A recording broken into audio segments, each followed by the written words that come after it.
Hello, hello, bonjour à toi, bienvenue sur le Blogcast chrétien, le podcast des blogueurs chrétiens. Je suis Georgina, coach en rédaction et rédactrice de contenu pour GV Writer. Et ici, on parle avec vérité, discipline et abondance, d'astuces d'écriture et d'astuces de blogueurs, d'aventures et de parcours de folie, et également de foi et de témoignages. Alors prends un thé, un chocolat et installe-toi avec l'intention ferme et décidée d'en apprendre un peu plus aujourd'hui.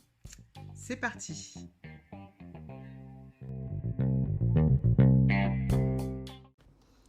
Hello, hello, j'espère que tu vas bien et que tu te portes bien. Bienvenue dans cet épisode, l'épisode numéro 7 du Blogcast chrétien. Bienvenue, j'espère que tu te portes bien. Alors, dans cet épisode aujourd'hui, nous allons voir les différentes étapes pour commencer un blog. Alors, comme tu sais, ici, on parle de blogging chrétien. Et aujourd'hui, la thématique que je voudrais aborder, c'est vraiment pour pouvoir t'aider à commencer ton blog si c'est une question que tu te poses depuis un bon nombre de temps. Est-ce que oui ou non, je me lance dans le blogging ?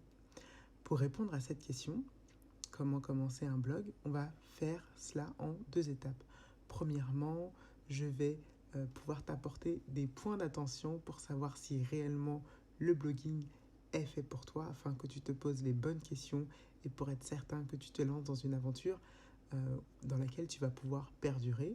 Et deuxièmement, je vais te donner les différentes étapes pour pouvoir concrètement créer ton blog. Alors c'est parti, on y va. Je pense que si tu te poses la question, tu doutes depuis longtemps, tu pèses le pour et le contre. Et les réponses que j'aimerais t'apporter aujourd'hui sont clairement là pour t'aiguiller, pour t'apporter à réfléchir davantage et être certain que tu te lances dans la bonne voie. Premièrement, je pense que si on veut commencer à bloguer, la première qualité qu'on doit absolument avoir, c'est de l'empathie. Quand on est rédacteur d'un blog, il faut être empathique. Il faut savoir se mettre à la place d'autrui, dans les chaussures d'autrui, essayer de comprendre les raisonnements d'autrui, ses émotions, l'état émotionnel d'autrui, mais aussi les problématiques qu'il rencontre. Parce que il faut bien se l'avouer, lorsque on commence à écrire un blog, on écrit bien évidemment sur une thématique qui nous plaît, mais on écrit également pour apporter des solutions à quelqu'un. Et pour pouvoir apporter des solutions à quelqu'un, il faut s'intéresser à cette personne. Donc l'empathie est pour moi vraiment une qualité, un critère clé. Si tu sais d'ores et déjà que tu n'es pas quelqu'un d'empathique, que tu as du mal à vraiment pas seulement t'intéresser aux autres, mais vraiment te mettre à la place de l'autre pour considérer ses états, peut-être que tu dois vraiment reconsidérer la question et surtout essayer d'évaluer ça sur une longue durée pour être certain que tu te lances dans la bonne voie. Donc, la première clé pour moi, c'est l'empathie. Tu l'auras compris. La deuxième clé pour moi maintenant, c'est vraiment la curiosité. Est-ce que tu es quelqu'un de curieux ? Lorsqu'on se lance dans le blogging, on se lance donc, comme je disais, sur une thématique qui nous plaît, mais on n'a pas forcément toutes les réponses, même si généralement c'est une thématique qui nous plaît parce que soit on est passé par un certain cheminement qui nous amène à avoir certaines connaissances sur cette thématique, soit c'est parce que on a eu un vécu qui nous permet d'avoir beaucoup de connaissances sur cette thématique-là. Mais bien évidemment, au bout d'un moment, on est obligé aussi de faire certaines recherches pour apporter des éléments de réponse, pour apporter un éclairage nouveau, pour apporter un aiguillage à notre audience. Et donc, faire des recherches devient parfois notre quotidien. Alors, bien évidemment, pas tout le temps, mais c'est vraiment quelque chose qui peut devenir récurrent. Donc, faire des recherches, c'est quelque chose d'important. Et donc, il faut savoir être curieux, ne pas être quelqu'un qui n'aime pas rechercher les réponses, aller à droite et à gauche, enquêter en quelque sorte, mener une petite enquête pour apporter des éléments de réponse à son audience. Donc la curiosité est un point clé. Donc nous avons parlé d'empathie, de curiosité. La troisième clé pour moi, maintenant, c'est le fait d'être déterminé. Bien évidemment, la détermination, le fait d'être déterminé n'est pas quelque chose d'inné. On ne commence pas à bloguer en étant tout de suite déterminé. Mais par là, ce que je veux bien dire, c'est est-ce que tu es prêt à mettre en place des outils, des clés, des routines, une certaine discipline qui va te permettre justement de faire preuve de détermination dans le projet dans lequel tu te lances. Parce qu'en fait, quand tu te lances dans le blogging, non seulement tu t'adresses à une certaine audience, mais c'est une audience qui attend des réponses de ta part et qui est là et qui, au fur et à mesure du temps, va commencer à te suivre, peut-être semaine après semaine, article après article, email après email. Et donc, vraiment, tu te dois en quelque sorte d'être présent pour eux. Tu te dois en quelque sorte de pouvoir être assez régulier et déterminé, persévérant dans l'aventure dans laquelle tu te lances.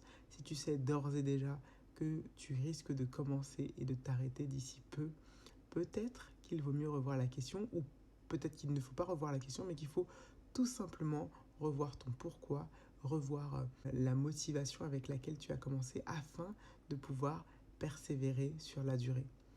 Donc voilà, la détermination est un point clé qu'il faut travailler au fur et à mesure du temps, au fur et à mesure qu'on avance dans son blog.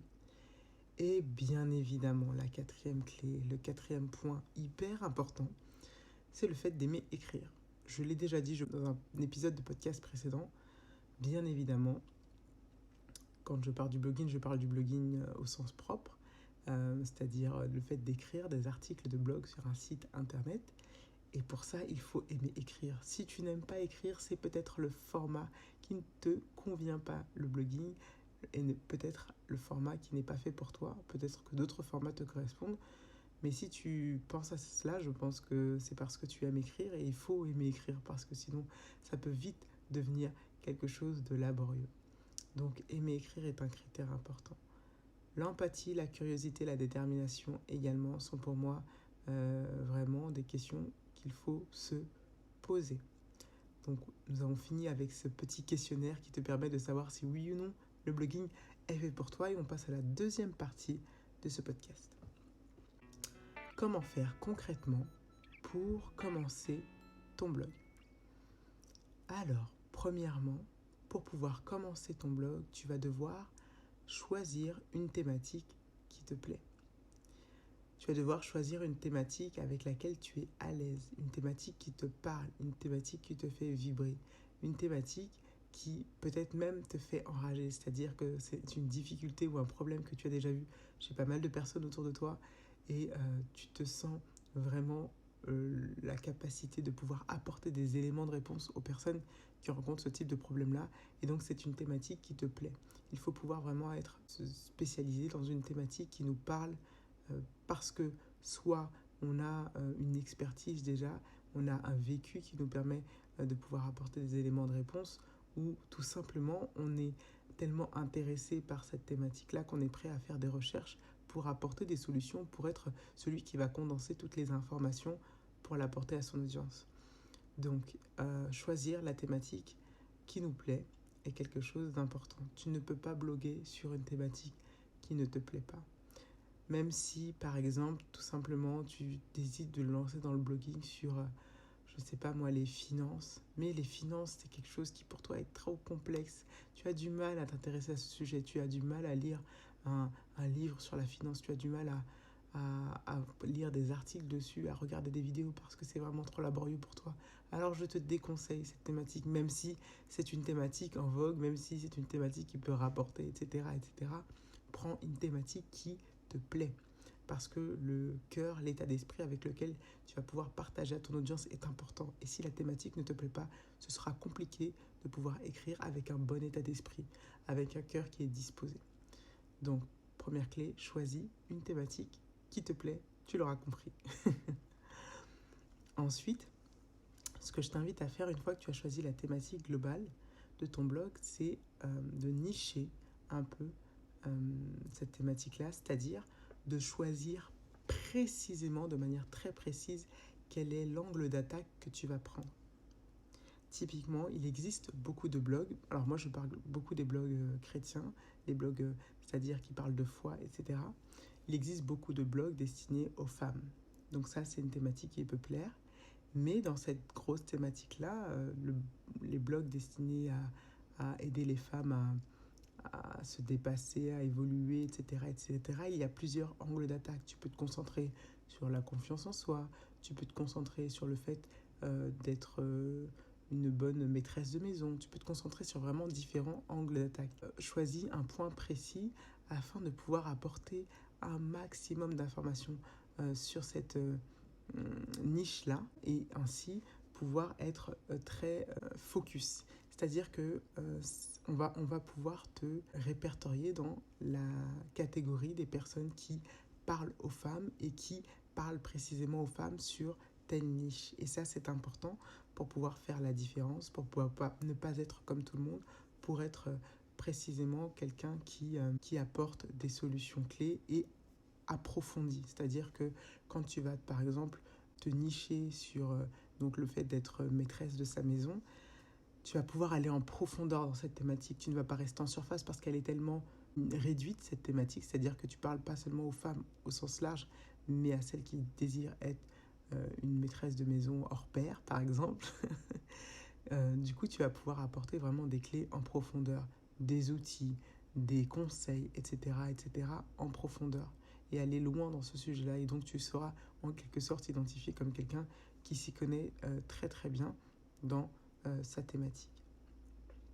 Donc une fois que tu as choisi ta thématique, que tu as choisi la niche, la cible précise, l'angle d'attaque que tu veux, il va falloir créer concrètement ton blog. Créer concrètement ton blog sur une plateforme, sur un site internet. Et donc là, il existe différentes solutions, WordPress ou Wix, pour parler de ceux qui sont les plus connus, mais il en existe encore tant d'autres. À toi de rechercher la solution qui te convient et dans ce cas-là aussi, prends ton temps, prends peut-être le temps de prendre la période d'essai gratuite qui est proposée afin de faire des tests, etc. Ne te précipite pas dans le choix parce que vraiment, l'outil que tu vas choisir, il faut que tu sois à l'aise avec puisque c'est quelque chose qui va devoir perdurer dans le temps. Donc prends le temps de choisir la plateforme qui sera le mieux pour toi. Je te mettrai quelques indications dans l'article de blog qui va accompagner ce podcast. Ensuite, une fois que tu as choisi ta thématique, que tu as choisi précisément ton angle d'attaque et que tu as créé concrètement, de manière technique, ton blog, il est temps enfin de publier des articles. Donc pour publier des articles, avant de publier des articles, le point très précis et super important qu'il va falloir faire pour toi, c'est de construire ta ligne éditoriale afin d'être extrêmement cohérent dans tout ce que tu vas pouvoir partager, afin d'être extrêmement précis, afin d'être répertorié comme quelqu'un qui est professionnel, sérieux. Il est important directement de te spécifier comme une personne qui est sérieuse, professionnelle dans ce que tu fais, même si ça reste une passion. Donc, fais les choses bien pour pouvoir te rapporter des résultats qui vont t'encourager à continuer. Parce qu'effectivement, si tu fais un blog que tu ne vois pas de résultats, c'est-à-dire qu'il n'y a pas des personnes qui reviennent régulièrement sur ton blog pour chercher des informations, etc., etc., tu vas être découragé. Donc, le meilleur moyen de pouvoir avoir une audience qui soit fidèle à ton blog, c'est de pouvoir faire les choses de manière professionnelle, donc de construire ta ligne éditoriale dès le départ avant d'écrire tes premiers articles. Pour cela, bien évidemment, j'ai de quoi t'aider. Il y a un guide en téléchargement gratuit que tu pourras trouver également dans la description de ce podcast, mais aussi sur l'article de blog qui va accompagner pour te permettre de construire ta ligne éditoriale. Et une fois que cette ligne éditoriale est construite, tu es enfin libre de publier tes premiers articles de blog. Tu vas publier tes premiers articles de blog. Et une chose qui est parfois oubliée, c'est que bien évidemment, quand on commence un blog, on n'est pas tout de suite... c'est pas parce qu'on vient d'arriver que Google nous met en première ligne dans les recherches qui sont faites. Quand on commence un blog, pour pouvoir faire connaître son blog, il va falloir faire la promotion des articles.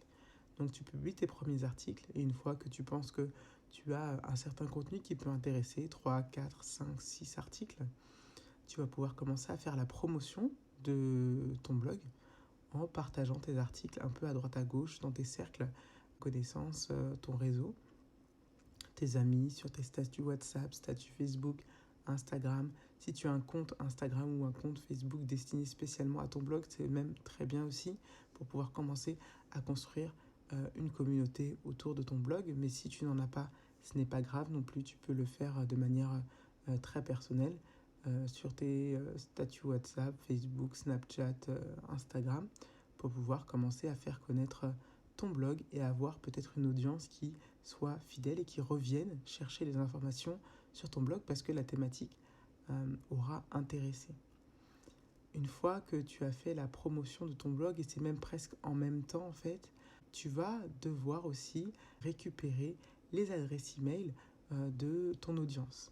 Proposer à ton audience de pouvoir s'inscrire à ta liste d'emails pour que tu puisses les informer, par exemple, quand il y a des nouveaux articles qui sortent, ou même pour les informer un peu des actualités qui arrivent. Pour pouvoir récupérer ces adresses email, tu peux tout simplement proposer à la fin de chaque article de laisser l'adresse email, mais pour pouvoir inciter un peu plus ton audience à te faire confiance et surtout à te laisser son adresse email, tu peux aussi lui proposer un petit guide, un petit challenge qui sera téléchargé de manière gratuite en échange de l'adresse email. Et c'est quelque chose d'important à faire. C'est quelque chose à ne surtout pas négliger, la récupération des adresses email. Pourquoi ? Parce que faire la promotion de ton blog sur des plateformes telles qu'Instagram, Facebook ou WhatsApp, c'est très bien, mais ces réseaux sociaux-là ne t'appartiennent pas. Et donc, s'il arrive que, je ne sais pas pour quelle raison, ces plateformes ne sont plus disponibles et que tu ne puisses plus faire la promotion de tes articles sur ces plateformes-là, il faut que tu puisses avoir les adresses email directes de ton audience pour pouvoir continuer à lui envoyer les mises à jour de ton blog, continuer à lui envoyer des informations, à être présente pour ton audience et lui apporter des solutions. Donc tout simplement récupérer les adresses email de ton audience, c'est en fait être propriétaire de ton audience et ne pas dépendre des réseaux sociaux. Donc voilà comment faire concrètement pour créer ton blog, pour commencer ton blog. Donc on arrive à la fin de cet épisode, j'espère que cet épisode t'aura plu, j'espère que tu auras pris plaisir à l'écouter, j'espère que ça t'aura apporté énormément de clés parce que j'essaie de faire un maximum, d'apporter un maximum de valeur.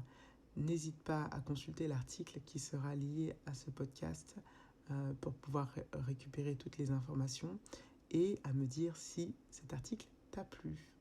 Je te souhaite une bonne fin de journée ou une bonne soirée ou une bonne nuit, dépendamment de à quelle heure tu écoutes ce podcast. Et je te dis à bientôt.